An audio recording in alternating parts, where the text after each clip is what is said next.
Hi, I'm Marty Nemko. Today's short story is called Average Jane. In school, teachers focused on the brilliant and on the slow, so Jane was pretty much ignored.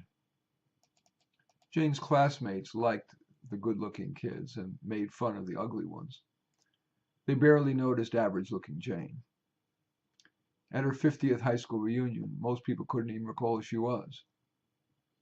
In college, while Jane wanted a date, she felt uncomfortable trying to stand out, being perky, dressing sexily, and so on.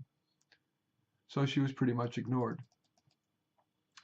When Jane applied for jobs, her resume didn't stand out from the pile, so the best she could get was a job as a rent-a-car reservationist, where she rarely chatted much with customers or even with coworkers. She was eminently forgettable.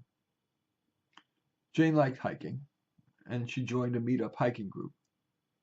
But even when she approached fellow hikers, the conversation quickly petered out, and they'd move on. Jane did have some modest romantic relationships, but sooner or later, the other person would end it. And when Jane asked for an explanation, the best they could come up with were things like, "There's nothing wrong with you, there's just not quite the spark." Jane thought that maybe she could be seen as special if she worked with disabled people.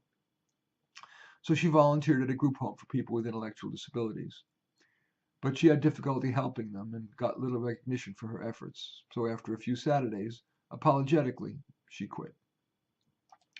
Next, she tried volunteering at an animal shelter. She and the doggies loved each other, but that just didn't feel quite enough.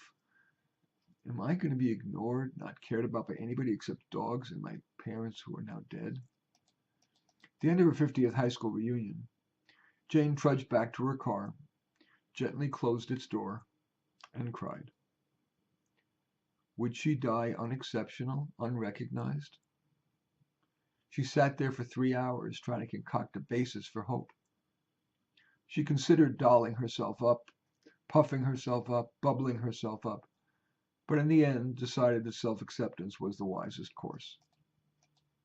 Jane spent her last decade in relative contentment by reading, gardening, hiking, painting, watching TV, petting dogs at the shelter, writing letters to the few people who had shown even modest interest in her, and volunteering at a suicide hotline.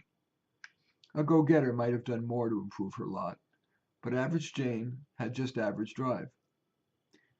Many people have done worse. I'm Marty Nemko, and thank you for watching.